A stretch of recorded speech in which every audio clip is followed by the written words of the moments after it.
Something unprecedented just happened.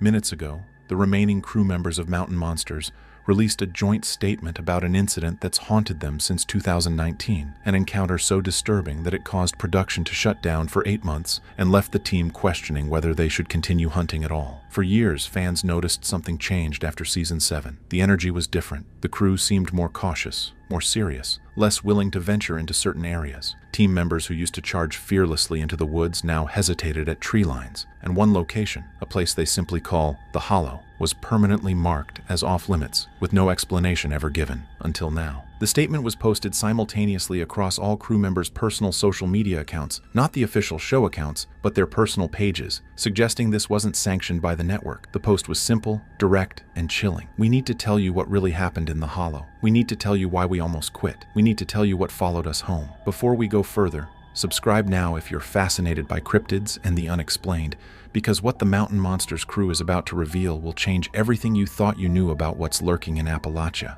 The statement began with an apology from John Trapper Tice, the team leader who's been investigating Appalachian monsters for over 40 years. "We've always been honest with y'all about what we encounter out there," Trapper wrote, his usual confidence replaced with something heavier. "But there's one hunt we've never talked about, one creature we tracked that we can't explain, and one night that broke something in all of us." He was referring to March 2019, during what was supposed to be a routine investigation in the hills of southern West Virginia. The team had received reports of livestock mutilations, standard stuff for them. Farmers described finding cattle drained of blood with surgical precision cuts that didn't match any known predator. Worse, witnesses reported seeing something that walked on 2 legs, stood over 7 feet tall, and moved through the forest without making a sound. The crew assumed they were tracking a Grassman variant or possibly a rogue Sasquatch. They'd dealt with dozens of these investigations. This should have been straightforward. "We were wrong," Trapper wrote. "We were so damn wrong." The team, Trapper, Jeff, Willy, Wild Bill, and Huckleberry, arrived at the location on March 23, 2019, just after sunset. Local law enforcement had advised them not to go, which was unusual. Cops in Appalachia are generally supportive of the Ames team, often sharing information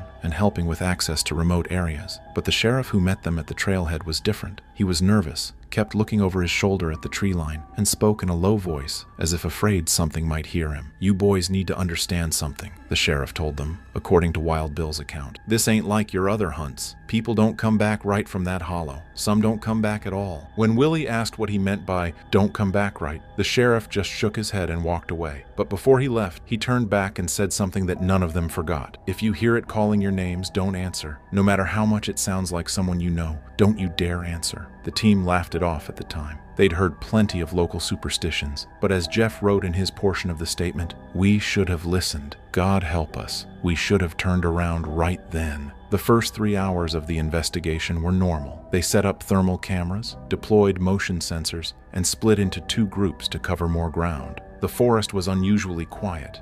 No birds, no insects, no ambient wildlife sounds, but that often happened in areas with apex predators. Around 11:47 p.m., Huckleberry's radio crackled with Wild Bill's voice. "We got tracks, fresh ones, you need to see this." The team regrouped at Wild Bill's location, where they found prints unlike anything they'd encountered before. They were roughly humanoid, but wrong. The toes were too long, the heel too narrow, and the depth of the impression suggested something far heavier than a human but distributed differently than a bear or primate. "The prints went deep," Willy explained in his statement. "Real deep. Like whatever made them was carrying enormous weight. But here's the thing that made my skin crawl. They were perfectly silent. We found tracks showing this thing had walked within 20 feet of our position, and none of us heard a damn thing. They followed the tracks deeper into the hollow, the terrain becoming steeper and more treacherous. The trees grew denser, blocking out the moonlight. Their flashlight beams seemed to get swallowed by the darkness, not penetrating as far as they should. That's when Jeff heard his name. "Jeff, Jeffrey." It was his mother's voice, crystal clear, coming from deeper in the woods. The same tone she'd used when he was a child, calling him home for dinner. The problem? Jeff's mother had been dead for 3 years. "I froze," Jeff wrote. "Every rational part of my brain knew it wasn't real, knew my mama was gone, but it sounded exactly like her. Same voice, same inflection, same slight accent. and it was calling me home. Trapper grabbed Jeff's arm, stopping him from walking toward the voice. "Don't," Trapper said, remembering the sheriff's warning. But then they all heard it. Different voices, calling different names. Wild Bill heard his late father. Willy heard his ex-wife. Huckleberry heard his childhood best friend who died in a car accident in 1987. And Trapper heard something that made him go pale. He heard his own voice calling to him from the darkness. "It was me," Trapper wrote. "My voice, my words, my cadence, calling out to the team, telling them I'd found the creature, telling them to follow me deeper into the hollow. But I was standing right there. I wasn't the one talking. Something else was using my voice." The team huddled together, backs to each other, flashlights sweeping the tree line. The voices continued, growing more insistent, more desperate. Jeff's mother began pleading with him to come help her. She was hurt. She needed him. Wild Bill's father started getting angry, demanding to know why his son was ignoring him. Then the voices started overlapping, creating a chorus of the dead and the duplicated, all calling from the darkness. That's when Wild Bill's thermal camera picked up something that made him lower the device and stare at the screen in disbelief. "There were 7 heat signatures surrounding us," Wild Bill recounted. 7 human-shaped thermal readings, standing just beyond the tree line, completely still. We counted ourselves, 5 people. We were surrounded by something that was warm-blooded, man-sized, and perfectly motionless. Jeff made the decision to use the flare camera to get a better look. He raised it, aimed at the nearest signature, and looked through the viewfinder. What he saw made him drop the camera. "It looked like Trapper," Jeff wrote, his words conveying the horror even through text. "Standing there in the trees, wearing Trapper's clothes. Same build, same stance. But its head was tilted at an angle that wasn't right, and it was smiling. Not a human smile. Too wide, too many teeth, like something that had studied smiling but didn't understand the emotion behind it." Jeff spun around to confirm Trapper was still with the group. He was, standing right there, very much not smiling. But when Jeff looked back through the FLIR, the Trapper thing was closer. It had moved 15 feet in the 2 seconds Jeff had looked away, and it had done so in complete silence. "Run," Trapper commanded, and the team didn't question him. They ran back the way they came, or tried to. The trail had changed. Landmarks they'd noted on the way in were gone. The path they'd followed was no longer there, replaced by dense undergrowth that looked like it had been undisturbed for decades. Behind them,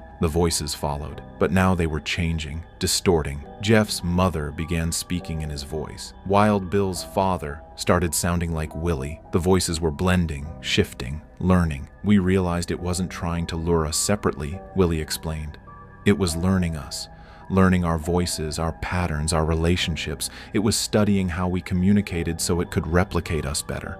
The team became disoriented in the darkness, unable to find their way out. Every direction looked the same. Every trail led in circles, and the thermal signatures kept appearing on their cameras, always just at the edge of visibility, always perfectly still until they looked away. Huckleberry, the team's tracker and navigator, made a disturbing discovery. "We kept crossing our own footprints," he wrote, "but some of the prints were facing the wrong direction, like we'd walked the same path backward, or like something else had been walking in our footsteps, matching our stride perfectly." At 2:33 a.m., they stumbled into a small clearing. In the center was a circle of stones arranged in a pattern none of them recognized, and standing around the circle were the figures, all 7 of them. 5 looked like perfect copies of the team members. Same clothing, same equipment, same physical appearance, but something was wrong with their proportions. Their arms hung slightly too long, their necks bent at angles that suggested too many vertebrae. Their eyes reflected the flashlight beams like an animal's, bright and unnatural. The other 2 figures were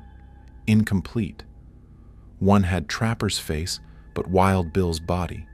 The other had features that kept shifting, flickering between different team members as if it couldn't decide which one to mimic. "They didn't attack us," Trapper wrote. "They just stood there, watching, breathing in sync with us. When Jeff took a step back, his copy took a step back. When Willy raised his flashlight, his copy raised its arm at the exact same time. They were mirroring us, and I realized with absolute horror that they were waiting to get it right, waiting to perfect their imitation." Wild Bill, always the bravest and most impulsive, shouted at the creatures, "What the hell are you?" The Trapper copy tilted its head further, that too wide smile growing impossibly wider, and spoke in Trapper's exact voice. "We are what remains when you leave. We are what fills the space you occupied. We are the echo that doesn't fade." Then all 7 figures spoke in unison, using all 5 team members' voices simultaneously. "You've been here before. You'll be here again. You never really leave." That's when Huckleberry noticed something that made his blood run cold. Behind the stone circle, in the darkness beyond the clearing, were more figures, dozens of them. Some looked like hikers, wearing clothing from different decades. Some looked like hunters in old-fashioned gear. Some looked like people who'd been lost in these woods long ago,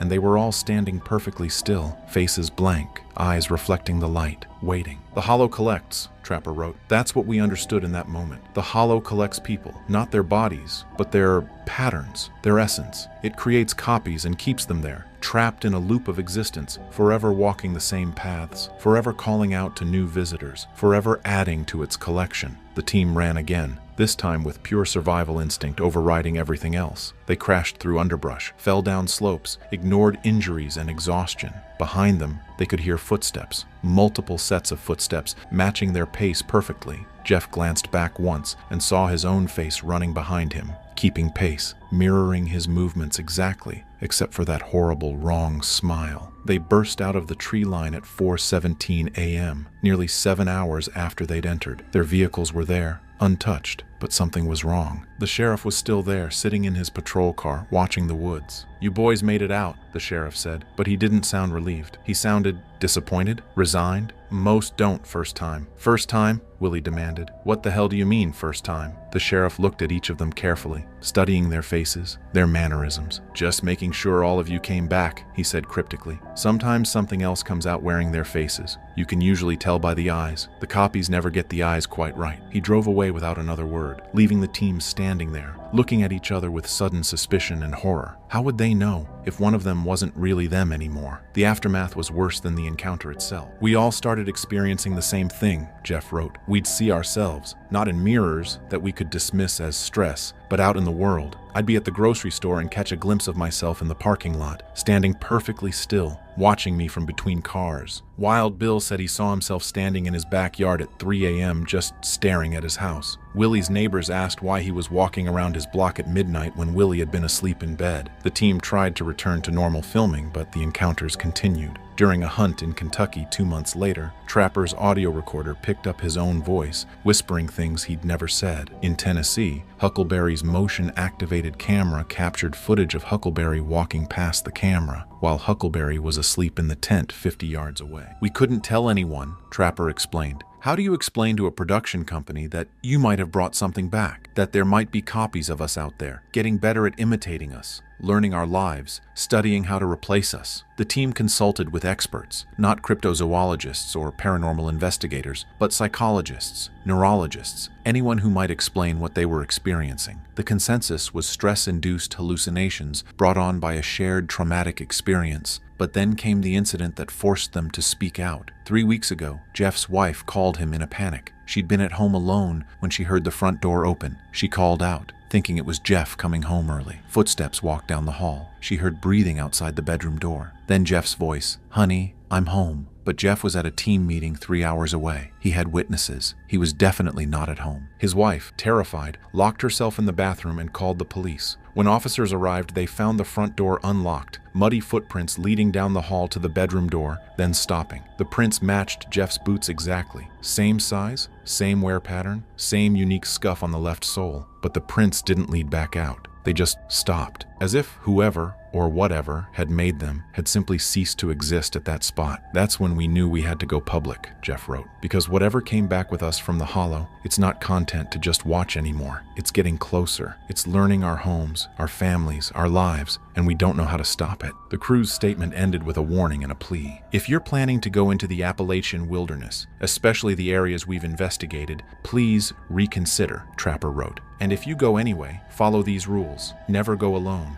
Never answer if you hear your name called. Never follow voices that sound familiar. If you see someone you know standing too still or smiling wrong, turn around immediately. And most importantly, if you encounter something that looks exactly like someone in your group, make sure you can account for where that person actually is before you approach it." The statement concluded with something that sent chills through every fan who read it. "We've decided to continue hunting because something needs to document these creatures and warn people. But we're also continuing because we have to. Because whatever is in the Hollow has part of us now. It knows us, it can find us, and the only way we stay ahead of it is by staying together, by staying alert, and by never ever going back to that place. We just hope we all stay us." Within minutes of the statement being posted, the comments exploded. Hundreds of people reported similar experiences in Appalachia. Hikers who'd seen their own doppelgangers on trails. Campers who'd heard their voices calling from the woods when they were safely in their tents. Hunters who'd encountered something that looked like their partner but moved wrong, spoke wrong, smiled wrong. One comment stood out, posted by a user with no profile picture and an account created minutes before. "The Hollow thanks you for the introduction. Your faces have been very useful. We're getting better at wearing them." The comment was deleted within seconds, but not before dozens of people screenshot it. The account vanished entirely, as if it had never existed. And then,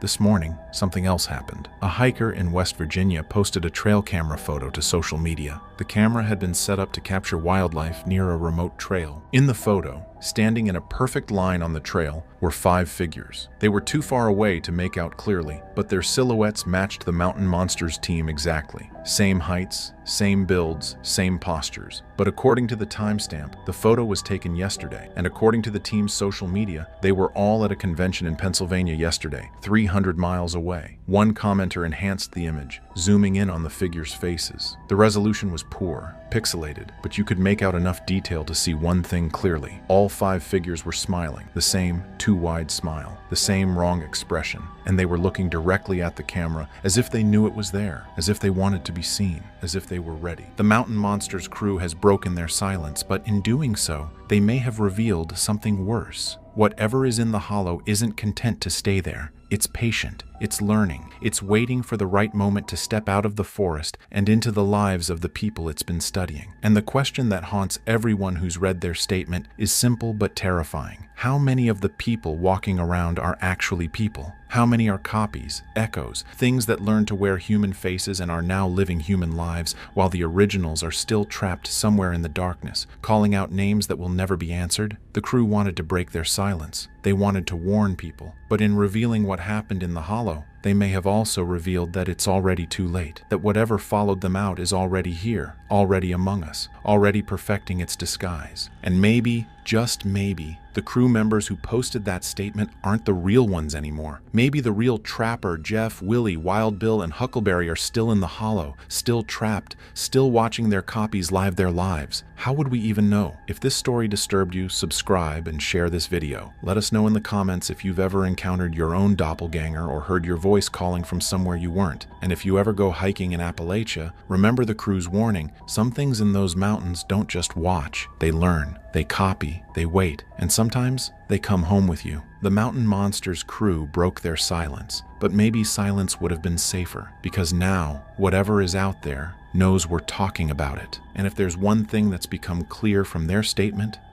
it's this. The things in the Hollow don't like being ignored, but they love being acknowledged. And we just gave them all the acknowledgement they needed. For years, Mountain Monsters felt like controlled chaos, folklore, fear, and brotherhood wrapped in Appalachian darkness. Viewers laughed, jumped, and followed the Ames team deep into places most people would never dare to step. But behind the shouting and the humor, something far heavier was happening. One man on that team saw it before anyone else. Joe Huckleberry Lott wasn't just muscle or comic relief. He was the protector, the one who noticed when the woods went quiet for the wrong reasons, and according to Huckleberry, there was a season of Mountain Monsters so disturbing it was never allowed to air. Not delayed, not re-edited, buried, footage taken, contracts rewritten, silence enforced. What they encountered deep in the West Virginia wilderness wasn't entertainment anymore, and the moment it appeared on camera, everything changed. Subscribe now, because what Huckleberry eventually revealed suggests the real monster wasn't what they were hunting. It was the truth the network didn't want anyone to see. To most viewers of Mountain Monsters, Joe Huckleberry Lott was the steady presence in the chaos. While the rest of the Ames team shouted, joked, and charged headfirst into the woods, Huckleberry stayed grounded. He spoke less, he moved deliberately, and when things started to feel out of control, eyes always drifted toward him. Not because he was the loudest, but because he was the one people trusted when fear stopped being fun. Off camera, that role went even deeper. Joe Huckleberry Lott wasn't just the team's muscle or security, he was its stabilizer. Crew members have described him as the person who checked everyone's mental state after long nights, the one who stepped in when tempers flared or panic set in. When a hunt went sideways, it was Huckleberry who made the call on whether they pushed forward or pulled back. That authority didn't come from the show. It came from years of shared experience and trust. As Mountain Monsters grew grew in popularity, that responsibility only increased. The stakes rose, locations became more remote, shoots lasted longer, and the line between performance and genuine danger blurred. While viewers saw the same familiar format, those on set noticed changes in Huckleberry long before the audience did. He grew quieter between takes. He stopped joking back. Sometimes he'd wander off alone after filming, standing at the edge of the tree line as if listening for something no one else could hear. What unsettled the crew most wasn't fear, it was recognition. Huckleberry didn't act like a man imagining threats. He acted like someone who had seen patterns repeat. When others laughed things off, he didn't. When producers encouraged bigger reactions, he resisted. On one occasion, after a teammate joked about provoking whatever they were hunting, Huckleberry cut him off sharply. He warned that you don't challenge something unless you're ready for it to respond. The mood shifted instantly. That wasn't a line, it was conviction. By the mid-2010s, Huckleberry had become the emotional center of the team, and also the first to sense that the hunts were no longer just stories. Something had changed in the woods, and whatever it was, he felt it before anyone else realized the show was heading toward a breaking point. By the time Mountain Monsters reached its later seasons, something subtle but important had shifted. On the surface, the format was the same: folklore, tracking, night hunts, adrenaline, laughter. But for those paying close attention, the tone had darkened. The humor didn't land the same way. Reactions felt less exaggerated. Fear stopped feeling performative and started looking real. Crew members later admitted that the woods themselves felt different. Locations that once carried an adventurous edge now came with a heaviness that lingered even during daylight. Sounds didn't behave normally. Nights felt longer. Equipment failures became more frequent, not catastrophic, but persistent enough to raise concern. Batteries drained faster than expected. Audio picked up interference where none should exist. These weren't moments played up for drama. Many never made it to air. Joe Huckleberry Lott noticed the change immediately. He began urging the team to slow down, to stop shouting blindly into the forest, to treat certain areas with caution. What unsettled others wasn't that he was scared. It was that he seemed focused, as if he recognized something familiar in the way events were unfolding. He spoke less during filming and more during quiet moments, warning that provoking the unknown wasn't entertainment once it started reacting. There were moments when jokes died mid-sentence, times when someone would laugh only to realize no one else was smiling. On more than one occasion, filming stopped not because of weather or technical issues, but because the mood simply collapsed. The woods went quiet in a way that felt intentional. That kind of silence doesn't translate well to television, so it was usually cut, but those who were there remembered it. Fans began noticing the shift too. Online discussions pointed out that the team seemed more tense, less carefree. Huckleberry, once the reassuring presence, looked burdened. His eyes scanned tree lines instead of cameras. He flinched at sounds he would have ignored years earlier. Viewers chalked it up to age or exhaustion. They didn't know the crew was already discussing whether certain hunts should continue at all. Behind the scenes, there were quiet disagreements. Some wanted to push harder, escalate, deliver bigger moments. Others worried they were crossing from investigation into something reckless. Huckleberry was firmly in the latter camp. He believed the woods were no longer reacting to noise or movement, they were reacting to intent. By the time production began planning what would become the unaired season, the question wasn't how to make the show bigger. It was whether the show was still in control of what it was chasing. And for the first time, that answer didn't feel like yes. The investigation that would eventually vanish from public record didn't begin with a title, a creature name, or even a clear destination. Internally, production notes for Mountain Monsters referred to it only as a numbered site,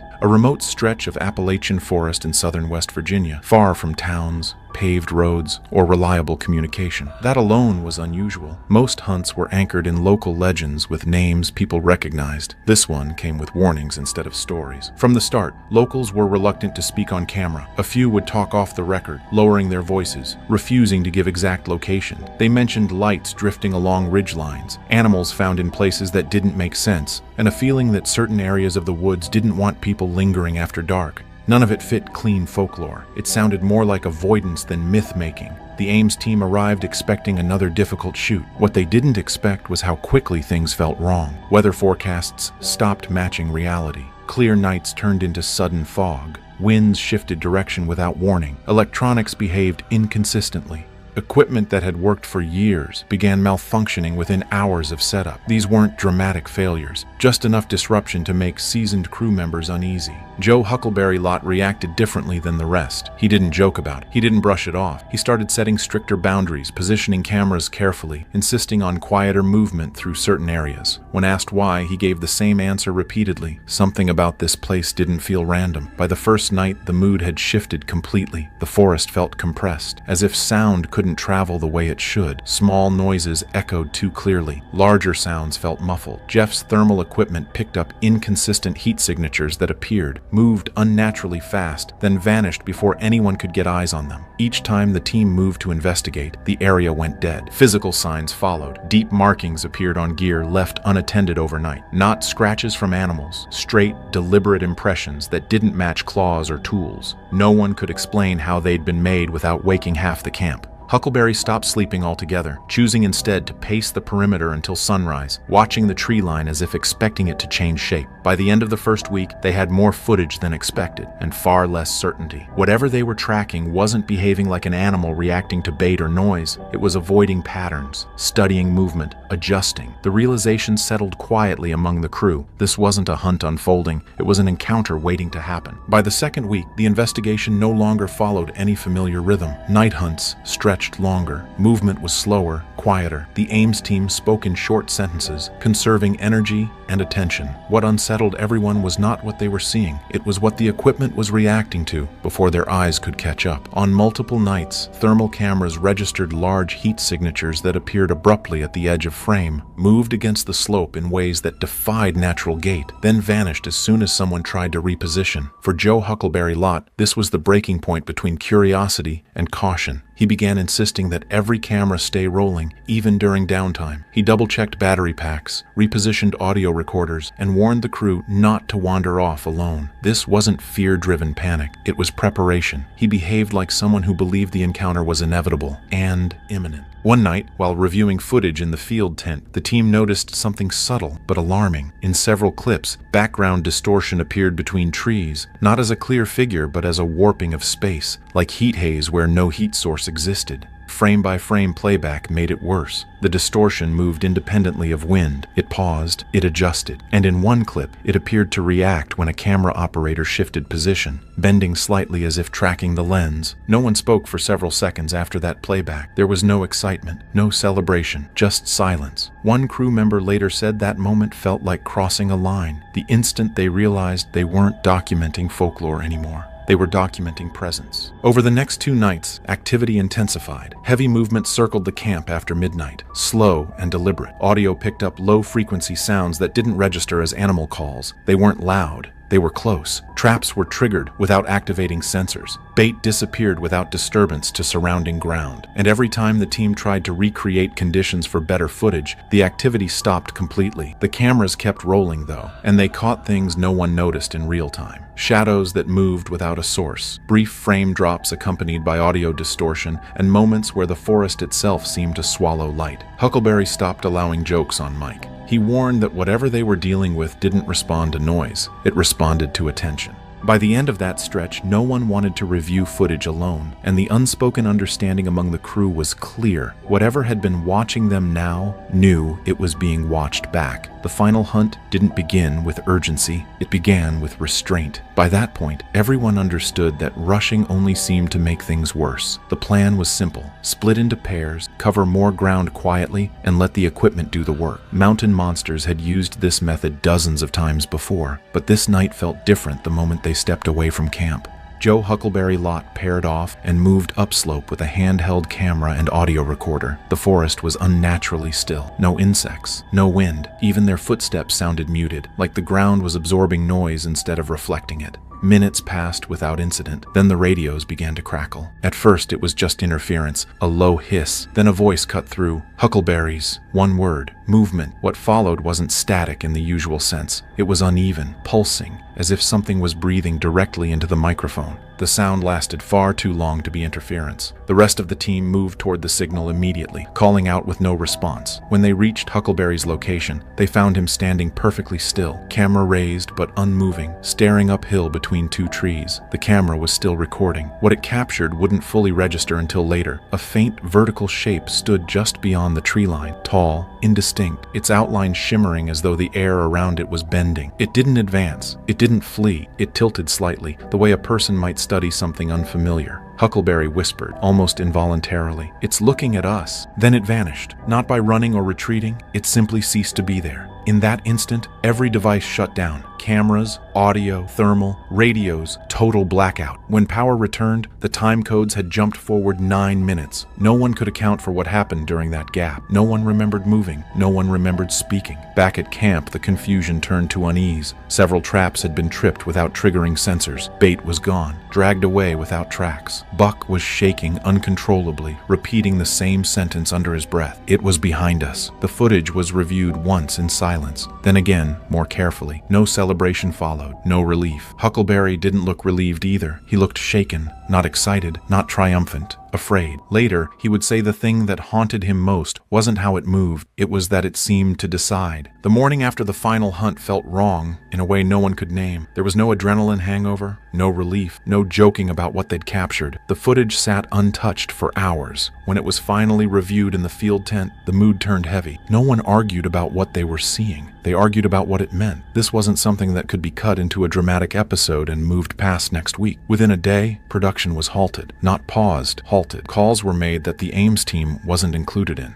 Then, unfamiliar men arrived at the site, not regular producers or editors, but outsiders carrying clipboards and sealed cases. They identified themselves vaguely and asked for everything: cameras, drives, batteries, backups, all of it. Joe Huckleberry Lot refused at first. One camera in particular. He said it wasn't ready to be seen, that it needed contact. The response was immediate and cold: hand it over or risk removal from the show entirely. The decision was made for him. The camera was taken from his bunk while he was away. What followed felt less like television and more like containment. Every storage device was logged, sealed, and packed without explanation. No one said where it was going. No one said when it would return. By that evening, the team was instructed to suspend all filming pending review. Within days, updated non-disclosure agreements arrived, far stricter than anything they'd signed before. For the first time in its history, Mountain Monsters didn't just stop production. It vanished from the schedule. Calls went unanswered. Paychecks stalled. And slowly, the realization set in. This wasn't about editing choices or network tone. Whatever was on those tapes had crossed a line. Huckleberry understood it before anyone else said it out loud. The show wasn't being delayed. It was being erased. Once the footage was taken, the strangest part wasn't what happened next. It was what didn't happen. There was no follow-up meeting, no explanation from the network, no reassurance that production would resume.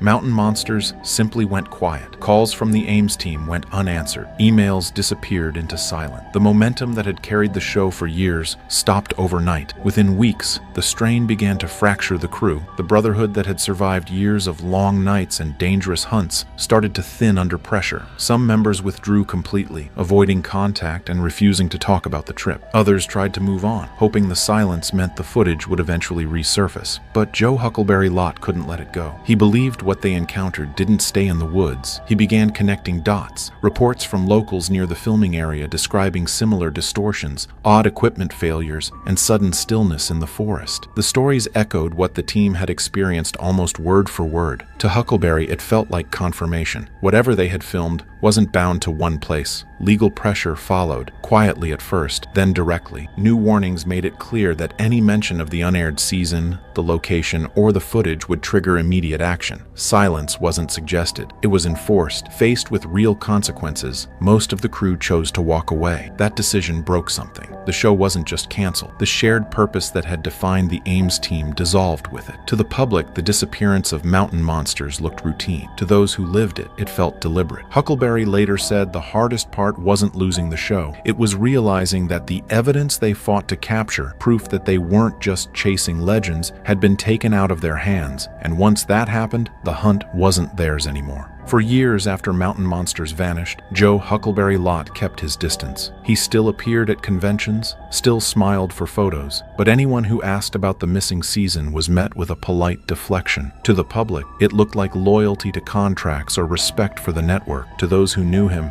it felt more like caution. That silence finally cracked years later, and not in a way anyone expected. Huckleberry agreed to appear on a small paranormal podcast with a limited audience. There was no hype, no marketing push, no warning that anything significant would be said. At first, the conversation stayed safe. Memories, laughs, old hunts. Then the hosts asked about the season that never aired. Huckleberry didn't deny it. He paused. His voice dropped. He confirmed that an entire investigation existed that viewers had never seen. He didn't name the location or describe the footage directly, but his language changed. He said what they captured wasn't something you edit around. It wasn't dramatic. It wasn't cinematic. It was wrong. When one host laughed nervously, Huckleberry stopped him cold. He said the thing they encountered didn't behave like an animal reacting to bait or noise. It reacted to intention. It moved with awareness, and it knew they were there before they knew it was watching. That wasn't fear speaking. It was certainty. Within hours, clips from the interview spread online. Fans dissected every word, but less than 2 days later, the entire episode disappeared. Not just one upload, every version, across every platform. The hosts later claimed they'd received legal notices demanding immediate removal. Huckleberry never commented on the takedown. He never returned for a follow-up. After that, his online presence went dark. Social media pages stopped updating. Messages from fans went unanswered. Those close to him said he became more guarded, more withdrawn. He still believed the footage mattered, but he also believed there were consequences for pushing too hard. For many fans, that brief interview changed everything. It confirmed what rumors had hinted at for years. The lost season wasn't shelved for creative reasons. It was buried, and the fact that even a careful, measured admission triggered immediate silence suggested something far more serious than a canceled TV show. Huckleberry hadn't broken his silence to tell a story. He'd broken it to issue a warning. In the years since that brief confession, Joe Huckleberry Lott has avoided the subject almost entirely. When asked about the missing season of Mountain Monsters, he redirects, smiles politely, and changes the topic. Those closest to him say it isn't fear of contracts anymore, it's acceptance. Whatever happened in those woods, he believes it can't be undone by exposure. Occasionally, fragments resurface. A grainy clip, a whispered line, each vanishes as quickly as it appears. Fans argue over authenticity, but the pattern never changes. Appearance, removal, silence. Huckleberry has acknowledged none of it. The only statement he's repeated, quietly and without drama, is that some things aren't meant to be chased once they've been seen. The show didn't end with answers. It ended with a boundary. According to Huckleberry, the real danger wasn't the figure in the trees. It was what followed when the evidence was taken away and everyone was told to forget. Mountain Monsters didn't conclude with closure. It concluded with a warning. If the truth disappears that easily, maybe it was never meant to be entertainment at all. Jacob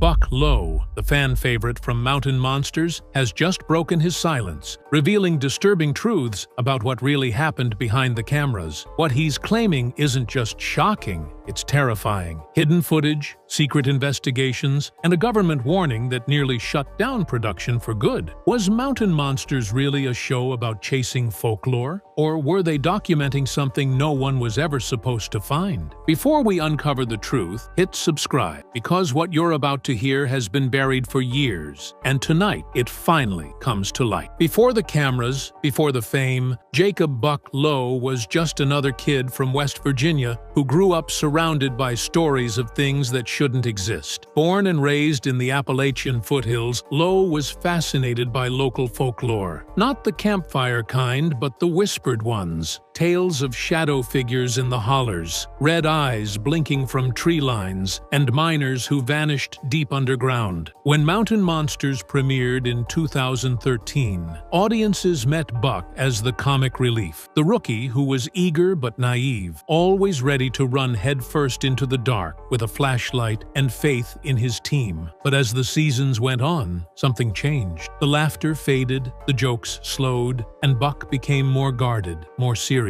Off-camera, castmates said Buck had developed an obsession with cross-referencing the show's locations with historical records and old missing person reports. He'd spend hours in county libraries, talking to locals who refused to go near certain ridgelines. He wasn't looking for monsters, one former producer claimed. He was looking for patterns. Fans who met him at conventions described him as polite but distracted, like his mind was elsewhere, still out in those woods. The transformation wasn't lost on his fellow cast members either. Wild Bill once joked during a live stream, "Buck ain't sleeping good. Man's dreaming about the woods, talking back." What few knew was that Buck had started keeping a private journal filled with sketches and cryptic notes that didn't make sense to anyone else. When pressed about it, he'd smile and say, "Just in case we find something they don't want us to." That line would prove prophetic, because behind the curtain of the show's entertainment veneer, Buck Buck was uncovering details about the Appalachian region that didn't fit neatly into folklore, details that made even the producers nervous. And it all began with a single investigation the network would later erase from its archives. The story that changed everything began during the filming of the 2015 episode known internally as The Creature of Boone County. It was supposed to be another thrilling hunt. Thermal cameras, motion sensors, and wild theories about a cryptid seen near an old railway tunnel. But what the crew captured that night, according to Buck, was something that made even the most skeptical members of the Mountain Monsters team fall silent. They were tracking heat signatures moving just beyond the tree line when Buck spotted a humanoid figure standing upright at the edge of the clearing. It wasn't running,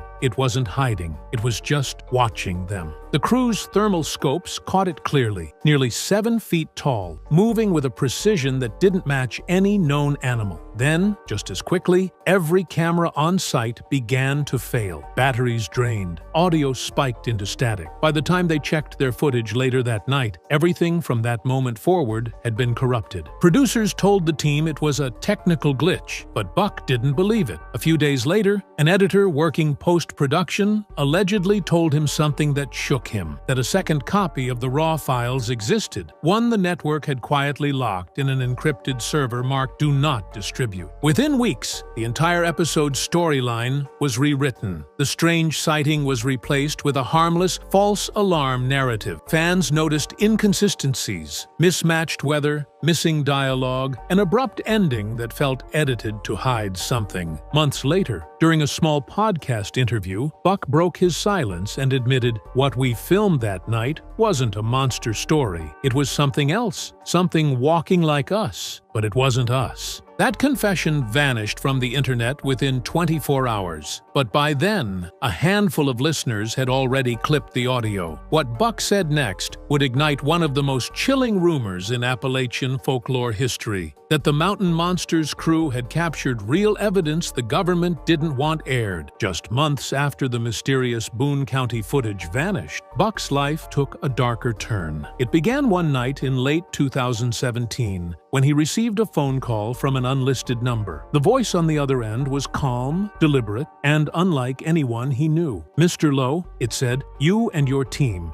need to stop filming in the Tigard Valley region. There are areas marked restricted for a reason Buck assumed it was a prank. But when the caller mentioned the exact coordinates of their next shoot, a location not yet released to the network, his stomach dropped. The voice paused, then added, "You've already seen something you shouldn't have. Don't make us come down there again." And then the line went dead. Buck immediately tried to trace the call, but his phone log showed no record of it. The number didn't exist. When he called his carrier, the technician claimed there was a temporary system error on his account. Days later, those records were gone entirely. Buck told his producer, who brushed it off as a fan or hoax, but the timing was too precise. He turned to the one man who would take him seriously: John Trapper Tice, the team's legendary leader. When Buck explained what happened, Trapper went quiet. Then, after a long pause, he said, "Son, we've been watched for years. Every time we get close, the ground starts shaking. They don't want folks knowing what's under it." That week, Buck started noticing small, unsettling details. A dark SUV parked down the road from his house, a drone hovering above the team's base camp, strange clicks on his phone line during interviews. Crew members laughed it off, but Buck was convinced someone was following them. On the next shoot, he confronted the issue directly during a filmed segment, saying on camera, "If they're listening, maybe they'll finally tell us why." But that entire scene never aired. Editors later said it didn't fit the tone. From that moment on, Buck realized Mountain Monsters wasn't just documenting folklore. It was stepping on the toes of something far bigger, something that didn't want to be found. In 2018, Buck's quiet suspicion turned into full-blown paranoia, or at least that's what his colleagues thought. He had become fixated on uncovering what really happened to the missing Boone County footage. After months of asking questions, he finally got a tip from a former production assistant who had worked in the editing room during that season. She told him that before the files were deleted, someone from outside the Destination America network had accessed the servers remotely. They weren't producers, she whispered. They were federal. According to her, an entire batch of raw footage was copied and flagged under a government code label, Non-Terrestrial Wildlife, Class 7. That phrase didn't match any U.S. fish and wildlife category, but it appeared in internal file logs. When Buck heard that, he started digging deeper, calling contacts in IT, chasing rumors, even contacting online whistleblower groups. What he uncovered next made even the skeptics pause. He found a screenshot from a data leak showing mountain monsters listed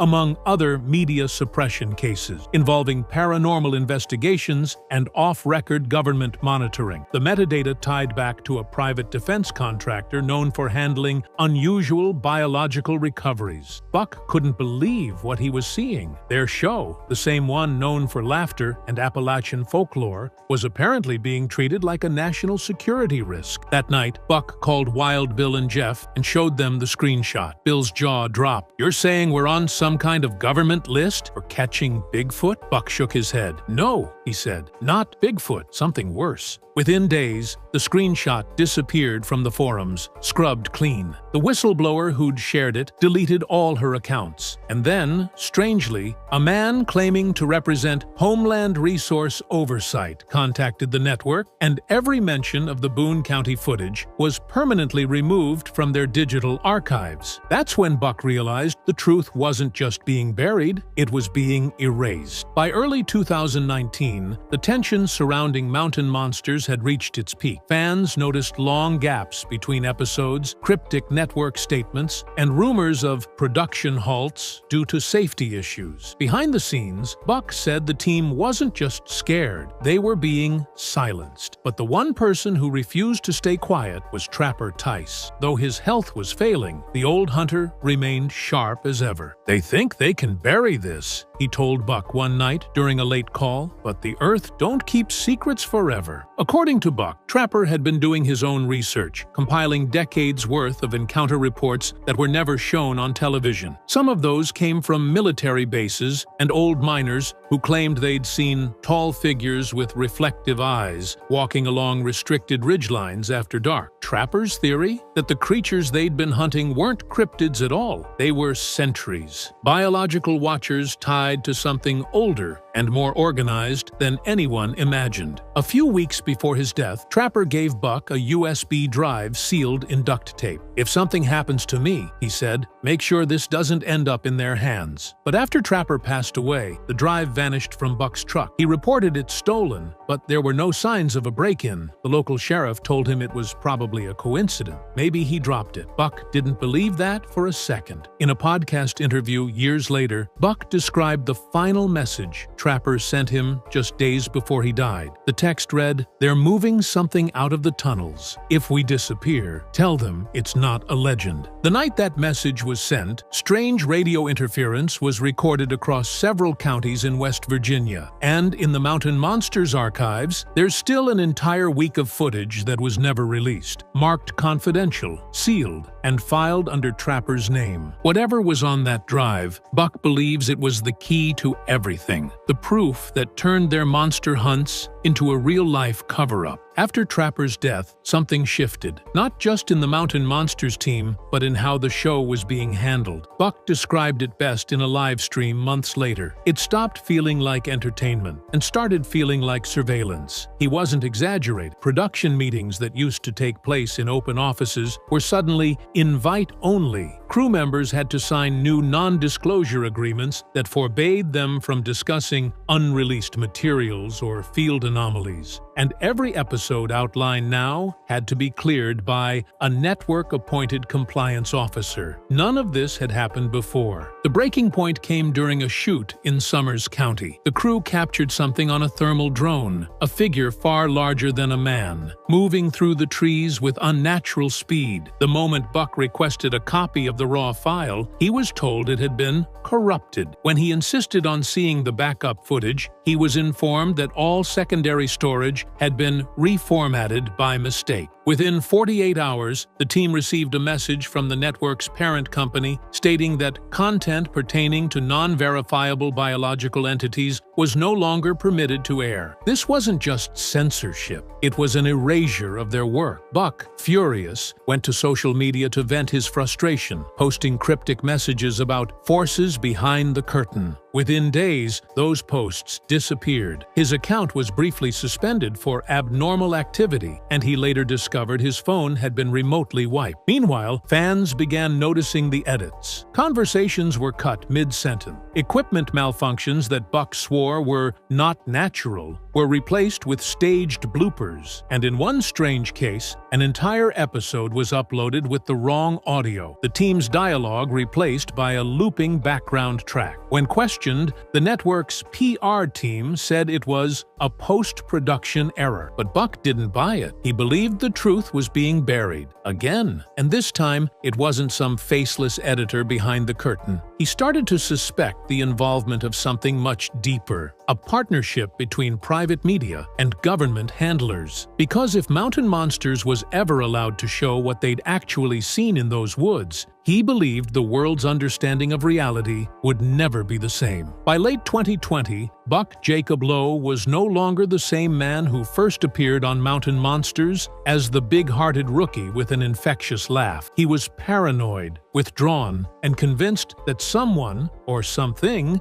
was keeping tabs on him. Crew members later claimed that Buck had started keeping detailed journals filled with coded notes and strange sketches of symbols he said were etched into trees during night shoots. "It's a warning," he told one cameraman. "They mark the places we're not supposed to go." In December of that year, Buck vanished for 4 days. According to his family, he'd told them he was going on a solo scouting trip in an undisclosed area of the Appalachian foothills. When he returned, he was shaken and refused to talk about what happened. But those close to him said he was different. He started locking his doors in broad daylight, stopped taking calls from the network, and deleted his online presence almost entirely. Then, just as fans began speculating about his absence, a strange video surfaced on a conspiracy forum. It appeared to show Buck in a wooded area, his camera shaking as he whispered, "They weren't supposed to be here. It's not just one creature. There's a gate." The clip ended abruptly, cutting to static. Within 12 hours, the video was removed. The forum moderator later stated that external takedown requests had been filed by a government media agency. When Buck resurfaced on Mountain Monsters months later, he looked exhausted but strangely composed. His demeanor had changed, calmer, more cautious, almost rehearsed. He avoided direct questions about the missing footage and made vague comments about respecting the boundaries. Off camera, though, he told a podcast host that some truths aren't meant for television. Behind the scenes, crew members claimed he'd received a non-negotiable ultimatum from outside advisors, warning him to stay quiet if he valued his safety and the show's future. Fans noticed it too. Buck's eyes told a different story. Whatever he saw out there during those missing 4 days, it was enough to silence him, and enough to convince him that Mountain Monsters was no longer hunting legends. It had stumbled onto something the world wasn't ready to face. In early 2021, whispers began circulating among Mountain Monsters fans and insiders alike. Rumors of a lost tape, one that Buck had recorded during his mysterious 4-day disappearance. The footage allegedly surfaced briefly on a dark web server under the cryptic title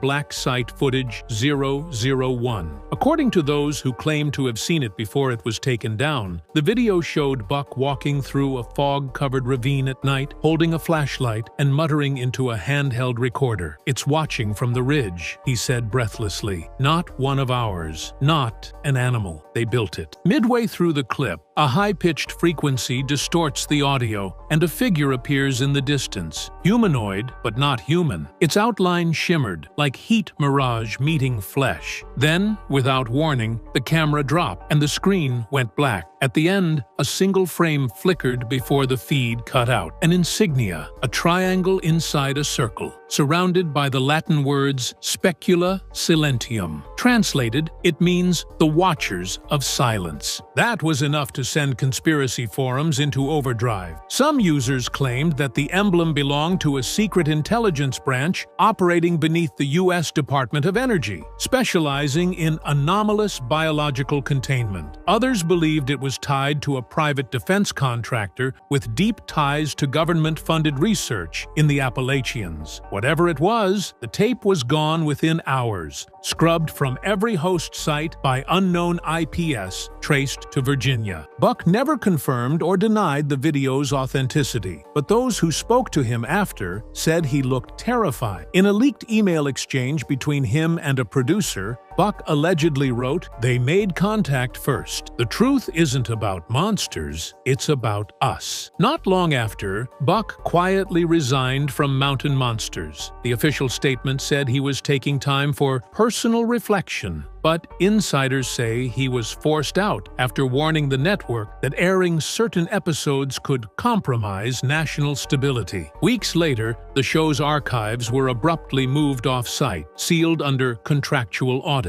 The drive containing Buck's private research logs was destroyed in what the network called a technical failure. But despite every attempt to erase him, the rumor of that tape, the one showing what Buck found in the fog, refuses to die, because somewhere in those mountains, the Watchers are still waiting, and Buck Jacob Lowe may have been the only man to ever catch one looking back. By 2023, Buck Jacob Lowe had become a ghost of his former self, a man haunted not by what he didn't find in the woods, but by what he did. When he finally resurfaced for a podcast interview, his voice trembled as he spoke about things not meant for TV. He didn't name names, but his words were heavy. They told us we were chasing legends, but legends don't make satellites move. Legends don't make black SUVs show up after filming. The host nervously laughed it off, but Buck wasn't joking. Soon after that interview aired, strange things began happening to those involved. The video was removed from YouTube within 48 hours for content violations, and the host's studio email account was locked by an unknown administrator. Buck's name disappeared from the Mountain Monsters website entirely, his biography scrubbed as if he had never been there. Even the promotional posters featuring him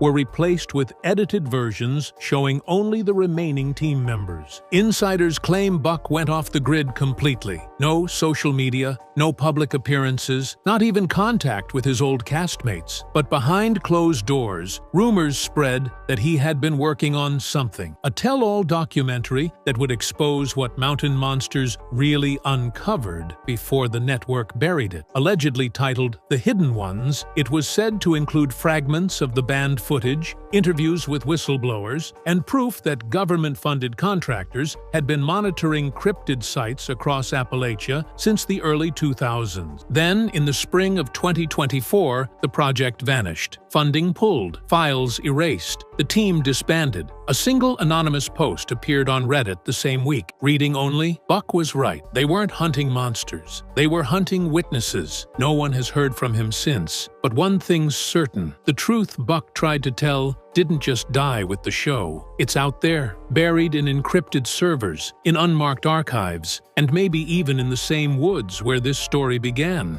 And if Buck Jacob Lowe was silenced for good, then the question that still chills those who watched him the most remains unanswered. What if the monsters were never the danger, and the real threat was the people trying to hide them? Mountain Monsters has been chasing something through the forests and hollows of Appalachia for 3 full seasons. The Ames team has tracked it, set traps for it, and come closer to it than any investigation crew has ever gotten to an unidentified creature in the history of paranormal and cryptid television. But they have never been able to say with certainty that what they were chasing was real. Until now. What the team confirmed during the final days of their most recent investigation is something that changes not just the trajectory of this show, but the entire conversation around what is living in the mountains of the American East. If you are new here, subscribe now, because this is the confirmation that 3 seasons of evidence was always building toward. To understand the full weight of what the Mountain Monsters team just confirmed, You need to understand what this show is, what it has been building across 3 seasons of pursuit, and why a confirmation from the Ames team carries a different kind of credibility than a similar claim from almost any other cryptid investigation program currently operating in this space. Mountain Monsters is not a show that was designed around a single creature or a single region. It is a show built around a team of experienced outdoorsmen, hunters, and trackers from the Appalachian region whose relationship with the mountains they investigate is not that of outside researchers arriving with equipment and theories. These are men who grew up in these mountains, who learned to read terrain and animal sign and environmental evidence from people who had been doing it for generations before them, and whose collective knowledge of what the Appalachian wilderness normally contains and normally produces is the baseline against which everything unusual they encounter is measured. Trapper, Buck, Huckleberry, Wild Bill, Jeff, and Willy have between them an accumulation of field experience in some of the most remote and least documented terrain in the eastern United States that no academic institution and no professional research organization can replicate through conventional means. When they say something is out there, they are not saying it from a position of theoretical interest or investigative enthusiasm. They are saying it from a position of direct, repeated physical engagement with evidence that their combined decades of experience in that environment tell them is real. The creature they have been pursuing across 3 seasons of Mountain Monsters emerged from initial witness accounts that the team treated with the same practical skepticism they apply to all incoming reports, filtering them against their knowledge of what the terrain can produce naturally before committing to an investigation. What moved the creature from a collection of witness accounts into a sustained multi-season pursuit was the physical evidence the team began accumulating from the first investigation, evidence that could not be attributed to known animals,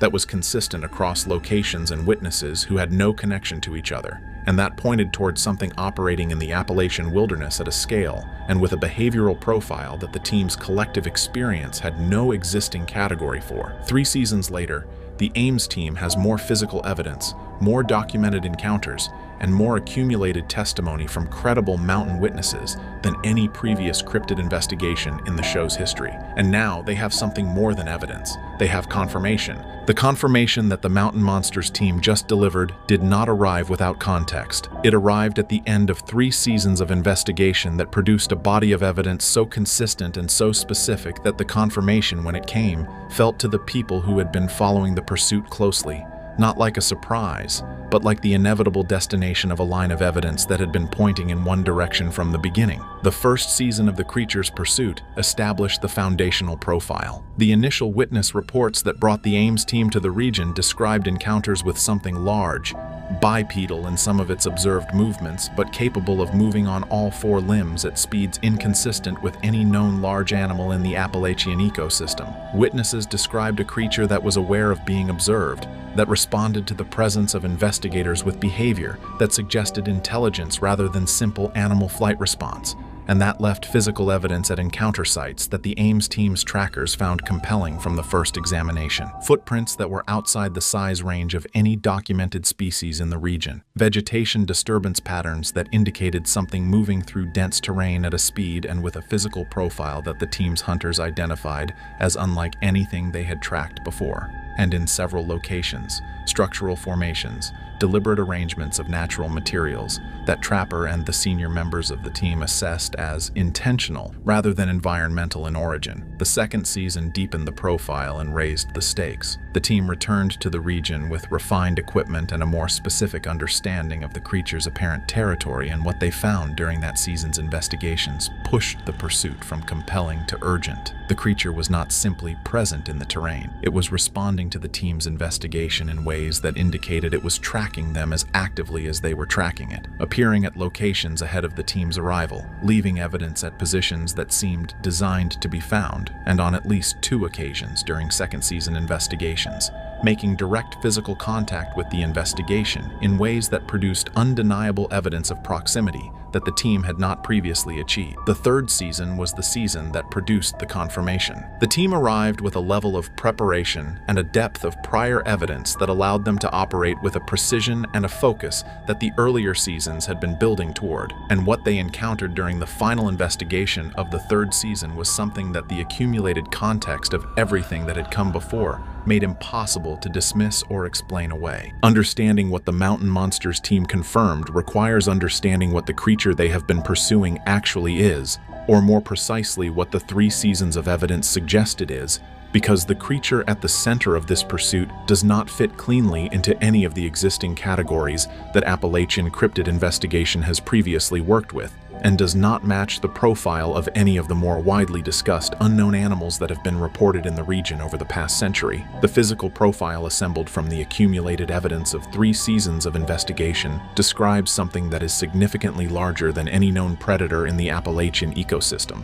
The footprint evidence, collected from multiple locations across a substantial geographic range, indicates a creature of considerable height and mass, with a foot structure that the Ames team's trackers have described as unlike any known animal print they have encountered in decades of work in that terrain. The stride length documented in track sequences found during the 2nd and 3rd season investigations suggests an animal capable of covering ground at speeds that are inconsistent with its apparent physical mass when measured against the movement capabilities of comparable known animals. The behavioral evidence is in some ways more significant than the physical. The creature has demonstrated across 3 seasons of investigation a consistent pattern of intelligent response to the Ames team's investigation activities that goes beyond the reactive behavior of even the most cognitively complex known animals in its environment. It has altered its routes in response to the team's trap placements in ways that suggest it understood the purpose of those structures. It has appeared at locations that the team had identified as strategically significant in ways that suggest it was monitoring the investigation's progress, and it has left evidence at encounter sites that the team's most experienced trackers interpret as deliberate communication, though what specifically is being communicated and to what purpose remains one of the central unanswered questions of the entire pursuit. The witness testimony that has accumulated around the creature across the 3 seasons of investigation is notable for its geographic spread and its consistency. Reports have come from witnesses in multiple counties across 2 states, from people with no connection to each other and no awareness of other reports, describing encounters with the same creature profile with a specificity and a consistency that the Ames team has found striking.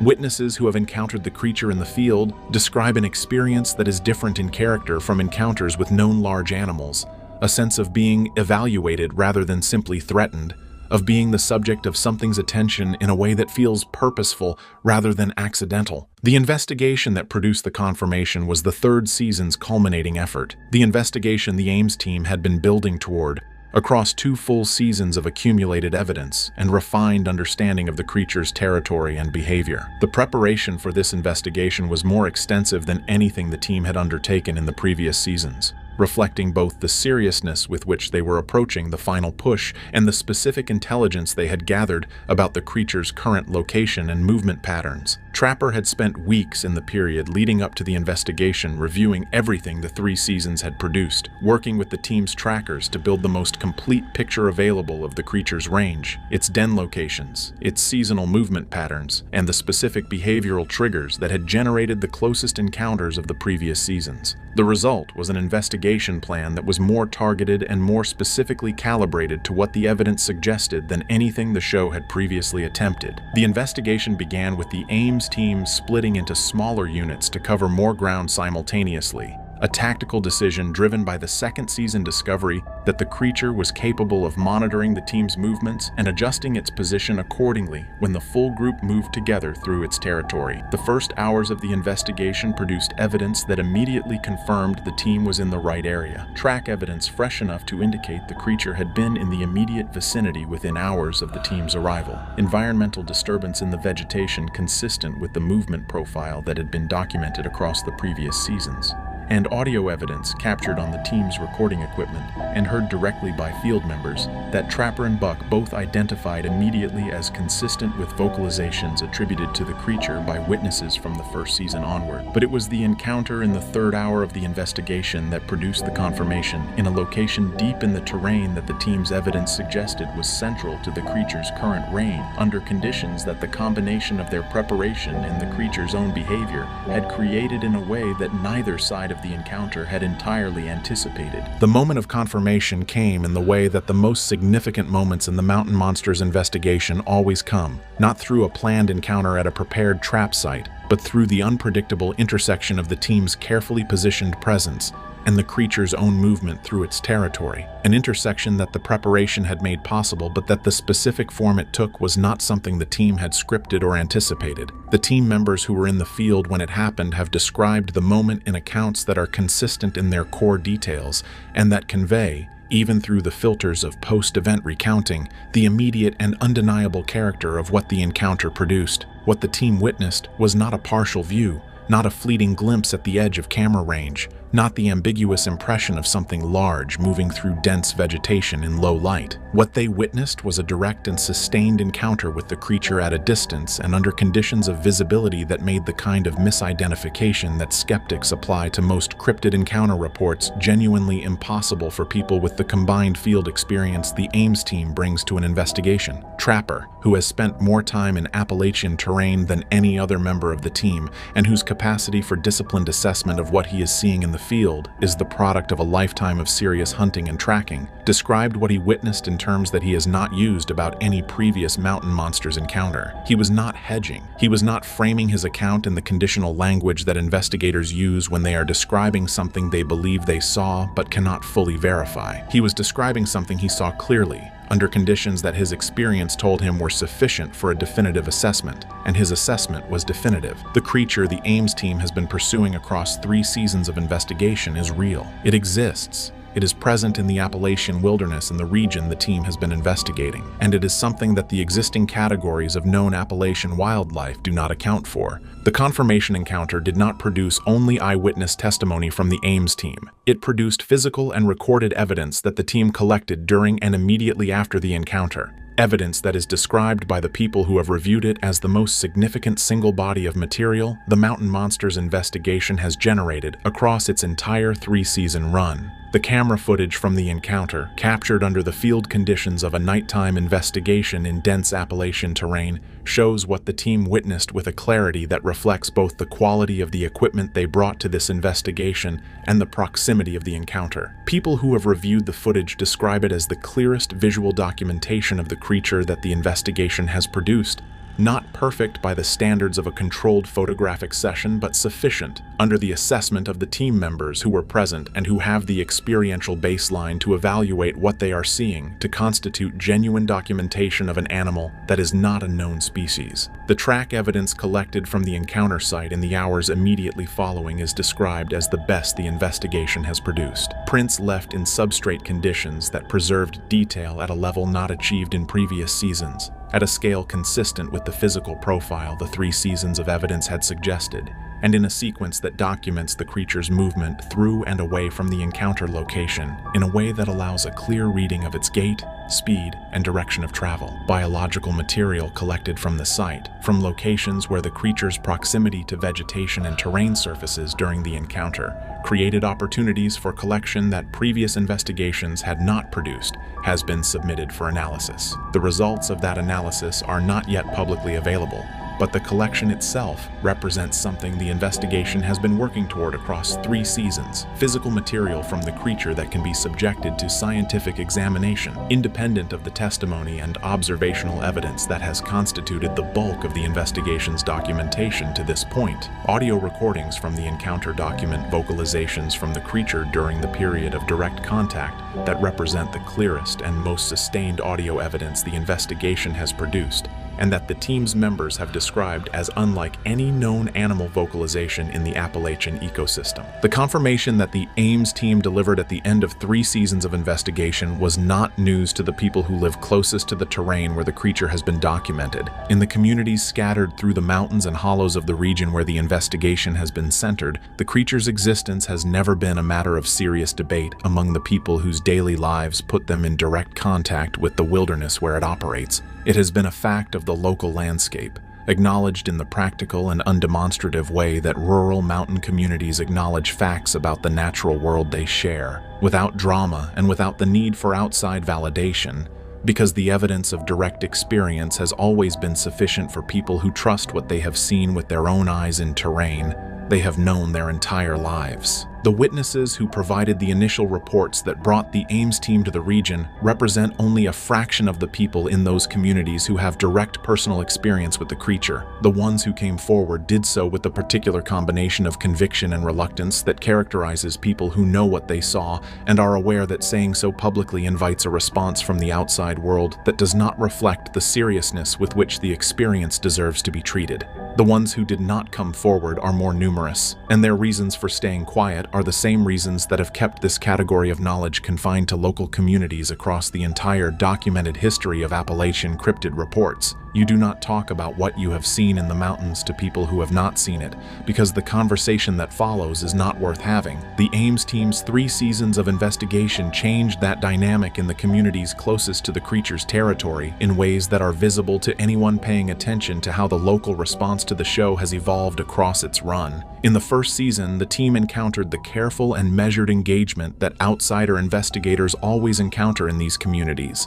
The willingness to share what is directly relevant and the withholding of everything that could be dismissed or ridiculed. By the 3rd season, something had shifted. The teams demonstrated seriousness, their field credibility, and their consistent treatment of local witnesses with the respect that comes from investigators who share a fundamental orientation toward the natural world, had opened channels of communication that produced information the investigation could not have accessed any other way. The confirmation the team delivered is built in part on that information, on knowledge that had been held in these communities for generations and that became available to the investigation only because the investigation had earned the trust of the people who held it. The mountain monster's confirmation does not exist in isolation. It lands in a context defined by decades of documented cryptid reports from the Appalachian region, by a history of investigation that has produced compelling evidence without achieving the threshold of confirmation, and by a broader cultural and scientific conversation about unknown animals in North America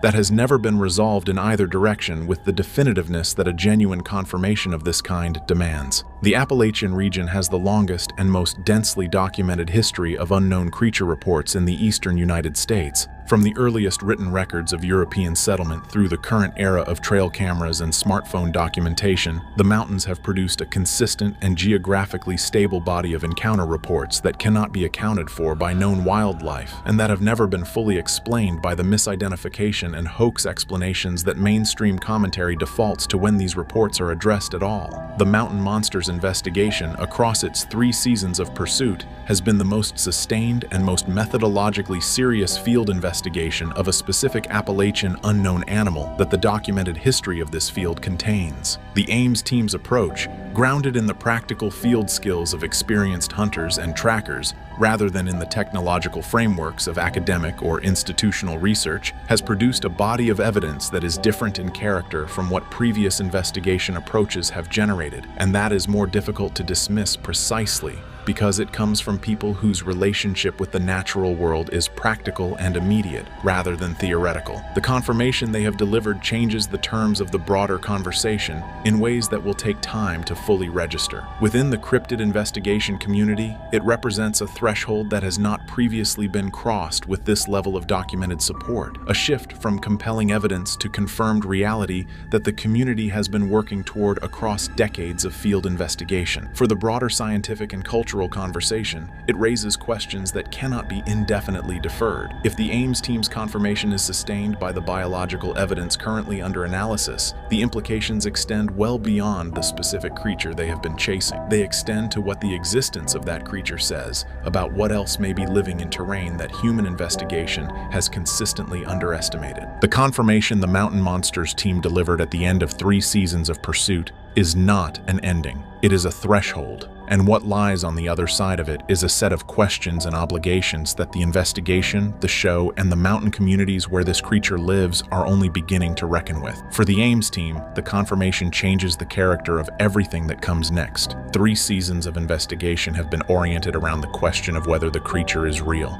That question is now answered. The questions that replace it are harder and more consequential. Where does the creature's range extend? How many individuals exist? What does the intelligence the team has documented across 3 seasons of behavioral observation imply about how the creature should be approached going forward. The biological material collected from the confirmation encounter site is the most immediate piece of the investigation's next chapter. When those results become available, they will either force a formal scientific response from institutions that have declined to engage with this category of evidence, or they will raise new questions that push the investigation further. The mountain communities closest to the creature's territory are watching what happens next with the quiet attention of people who have never doubted what was out there and who have a personal stake in how the outside world responds. 3 seasons of pursuit brought the Ames team to this moment. What they do with it is the investigation that is just beginning.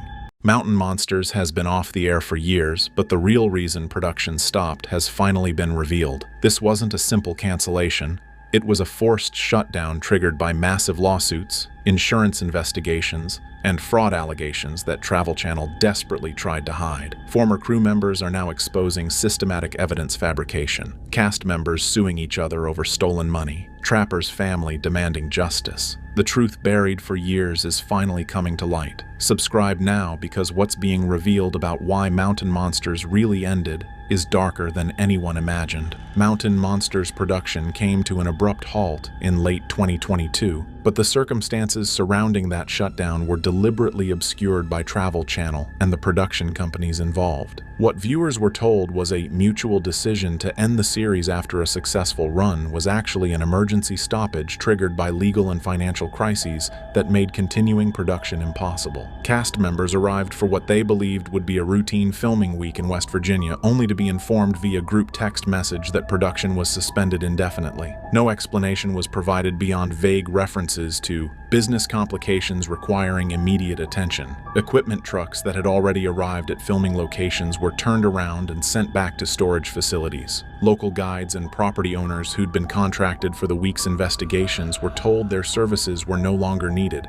with some never receiving the cancellation fees they'd been promised in their agreements. The chaos and lack of communication revealed a production in complete disarray, scrambling to shut down operations before information about brewing legal problems became public knowledge. Crew members who'd worked on Mountain Monsters for years were blindsided by the sudden shutdown. Camera operators, sound technicians, and production assistants who depended on the show for steady income found themselves unemployed without warning or severance packages. Several crew members later reported that their final paychecks bounced, requiring them to pursue legal action just to recover wages they'd already earned for work completed before the shutdown. The production company, Ping Pong Productions, stopped responding to phone calls and emails from cast and crew seeking information about when or if filming would resume. The silence suggested something far more serious than typical production delays or budget negotiations. Industry insiders began hearing rumors about lawsuits, insurance problems, and financial irregularities that had finally caught up with a show that had been operating under questionable practices for years. Travel Channel maintained public silence about the shutdown for months, refusing to confirm or deny whether Mountain Monsters would return. That silence was strategic.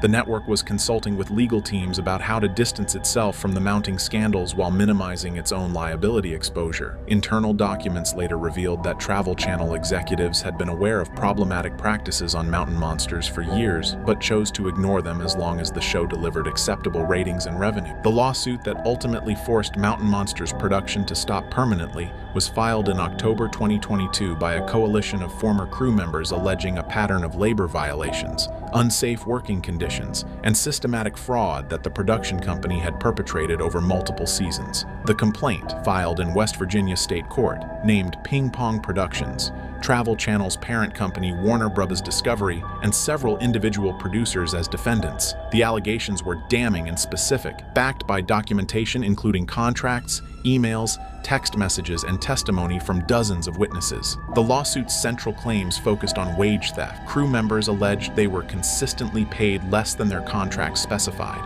forced to work excessive hours without overtime compensation, and denied meal penalties and other legally mandated benefits. Production assistants reported working 16-hour days during investigation filming, but being paid for only 8 hours, with producers threatening termination if they complained about the discrepancies. The complaint included detailed records showing systematic underpayment totaling hundreds of thousands of dollars across multiple crew members over several seasons. Even more explosive were allegations about evidence fabrication. Former production assistants provided sworn declarations describing how they were instructed to plant fake footprints, create artificial claw marks on trees, and place hair samples and scat that would later be discovered by the Ames team during investigations. One former employee detailed purchasing a gorilla costume from a Hollywood effects company and wearing it during night filming while cast members pretended to hunt for cryptids. The lawsuit included receipts for these purchases, emails discussing logistics of creating fake evidence, and text messages where producers explicitly acknowledged they were staging encounters because authentic cryptid activity couldn't be relied upon to provide enough dramatic content for each episode. The unsafe working conditions allegations focused on nighttime filming in dangerous terrain without proper safety equipment, inadequate medical support during remote investigations, and pressure on cast members to continue working despite injuries and health problems. The complaint specifically cited Buck's ATV accident and subsequent filming while he was clearly impaired by pain medications as examples of production prioritizing content over crew safety. Insurance fraud allegations claimed the production company had misrepresented the nature of filming activities to obtain coverage,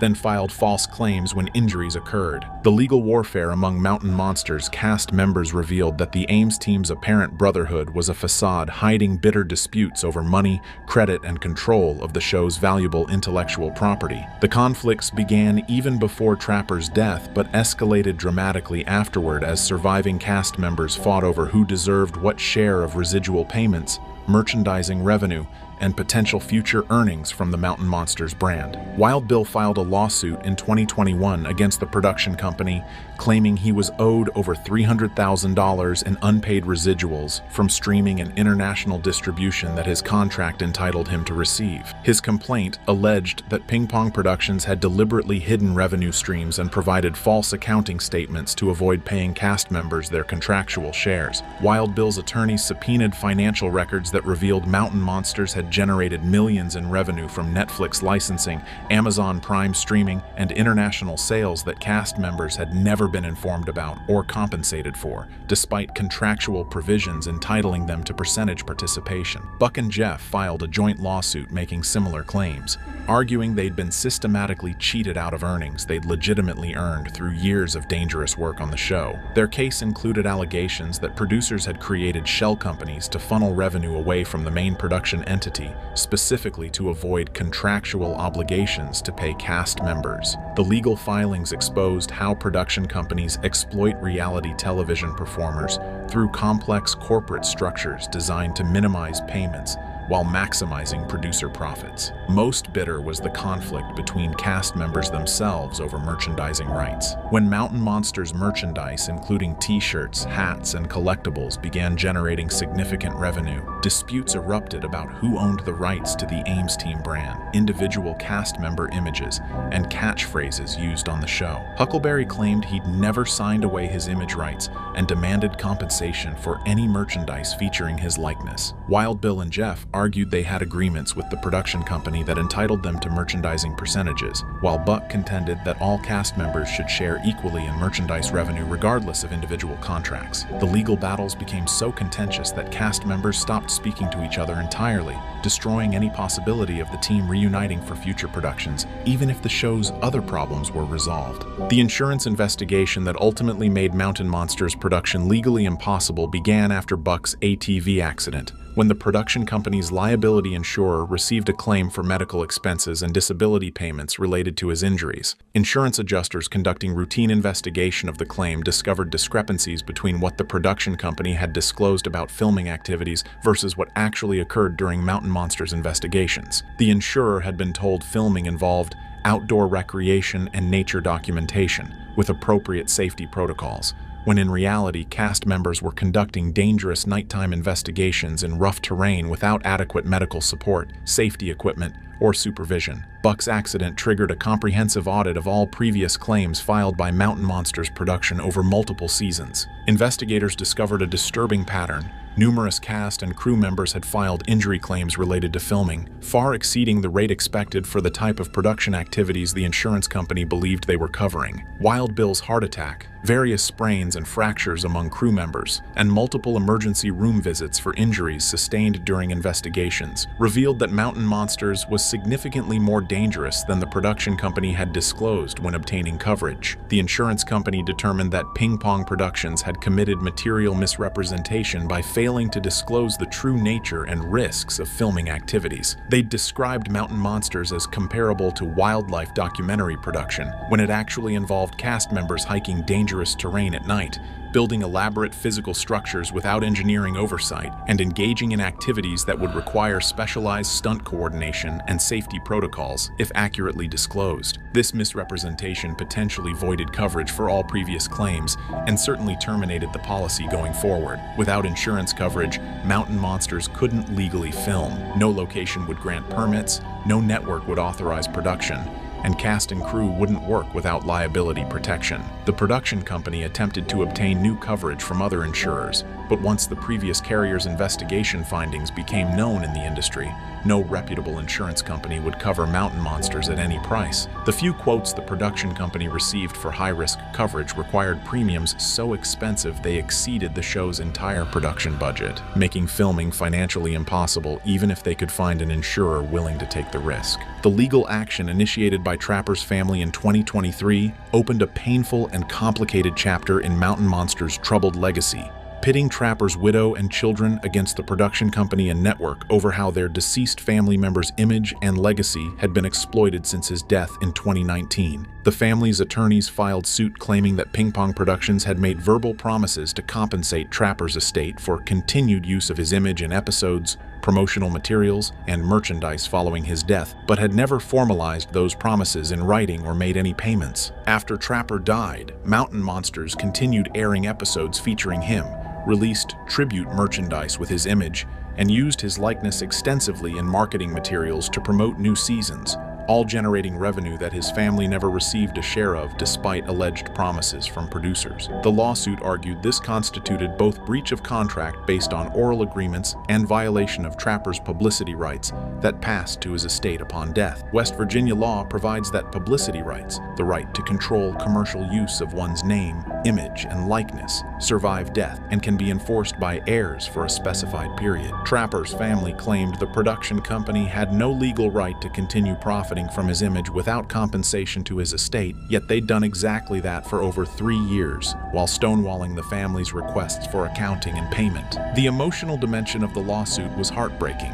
Trapper's widow described watching Mountain Monsters merchandise featuring her late husband being sold online and in stores while her family struggled financially with medical debt from his final illness and funeral expenses that the production company had promised to help with, but never did. She testified in depositions about producers calling after Trapper's death expressing condolences and assuring her the family would be taken care of, then subsequently ignoring her calls and emails when she attempted to discuss the promised financial support. The family's legal demands were substantial. They sought an accounting of all revenue generated from Trapper's image since his death, compensation for past use of his likeness, and an injunction preventing any future commercial use of Trapper's image until a licensing agreement with appropriate compensation was negotiated. The injunction threat was existential for Mountain Monsters because Trapper was the show's most beloved figure, and removing him from future content would eliminate much of the show's nostalgic appeal and marketability. The systematic evidence fabrication on Mountain Monsters was exposed in devastating detail when multiple former production assistants came forward with documentation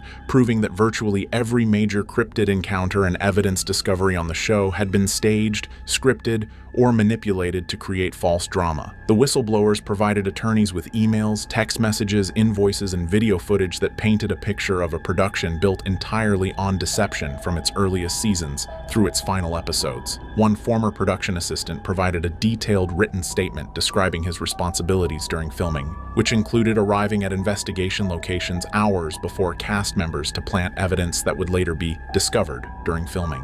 He described creating fake Bigfoot footprints using carved wooden stamps, hanging tufts of synthetic hair purchased from costume suppliers on tree branches where they'd be noticed by cameras, and placing animal scat purchased from exotic animal facilities to suggest cryptid presence. The statement included photographs he'd secretly taken of these evidence-planting activities as insurance against potential legal liability, images that clearly showed production crew members staging the very evidence that would be presented as authentic discoveries. Email correspondence between producers and special effects companies revealed extensive discussions about creating creature costumes for night filming. One email chain detailed specifications for a realistic Bigfoot suit with appropriate movement characteristics for distance filming that cost over $12,000 to manufacture. The emails explicitly discussed how the costume would be used during Mountain Monsters investigations, with cast members pretending to encounter an actual cryptid.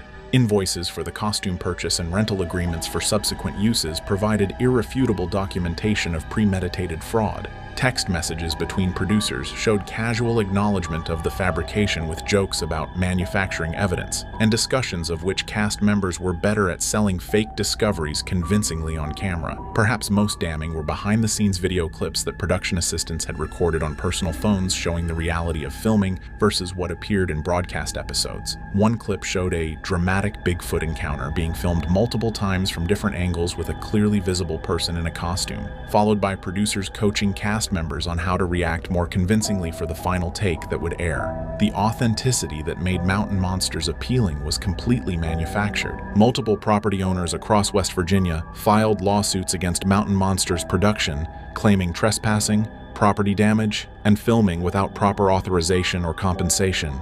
The legal actions revealed that producers had often filmed on private land without securing proper permits or landowner consent, relying on verbal agreements that were never formalized or compensated appropriately. One lawsuit filed by a family in Pocahontas County detailed extensive property damage caused by construction of elaborate traps and staging areas for investigations. The production had built wooden structures, dug pits, and cleared vegetation without permission, leaving behind debris and environmental damage when filming concluded. The property owners estimated repair costs exceeding $50,000 and sought compensation plus punitive damages for the unauthorized use of their land for commercial purposes. Another case involved a landowner who claimed producers had promised payment of $5,000 for location access, but never delivered the money despite filming multiple episodes on the property over 2 seasons. When the landowner attempted to collect, producers stopped responding to communications entirely. The lawsuit included text messages and emails documenting the original agreement and subsequent attempts to obtain payment. Most problematic were allegations that production had filmed in state parks and protected wilderness areas without proper permits from authorities. West Virginia Department of Natural Resources investigators discovered that Mountain Monsters had conducted filming in restricted areas,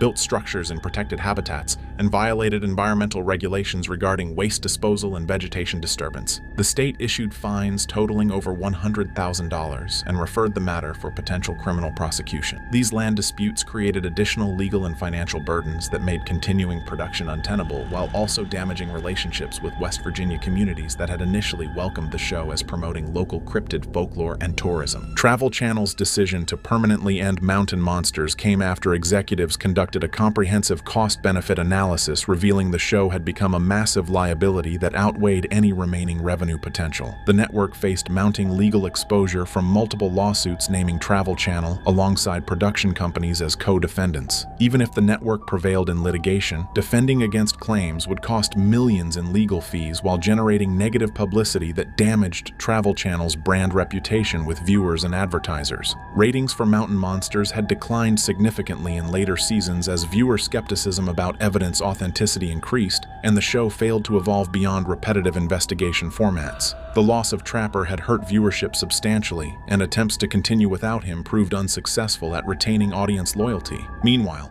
production costs had increased due to insurance complications, legal compliance requirements, and cast member salary demands, shrinking already marginal profit margins to unsustainable levels. Network executives recognized that Mountain Monsters had become associated with fraud allegations and exploitation controversies that conflicted with Travel Channel's efforts to position itself as a credible source of adventure and exploration content. The show's reputation for faking evidence undermined the network's other paranormal programming and created skepticism among viewers about whether any Travel Channel content could be trusted. The decision was made to cancel Mountain Monsters permanently, cease all future development, and gradually phase out the show from streaming platforms and syndication to distance the network from ongoing controversies. Travel Channel announced plans to develop new cryptid and paranormal investigation programming with stricter authenticity standards, enhanced safety protocols, and transparent disclosure about investigation methods to rebuild viewer trust damaged by Mountain Monsters' troubled legacy. Wild Bill attempts independent YouTube content with minimal success. Buck withdrew from public life, managing chronic pain and working occasional construction jobs. Jeff explores other paranormal projects, but Mountain Monsters' fraud reputation makes him unhireable. Huckleberry does small-scale cryptid hunting and convention appearances for modest income. The Ames team is fractured beyond repair, members no longer speaking due to legal disputes and personal betrayals. Mountain Monsters became a cautionary tale about reality TV exploitation rather than Appalachian folklore celebration.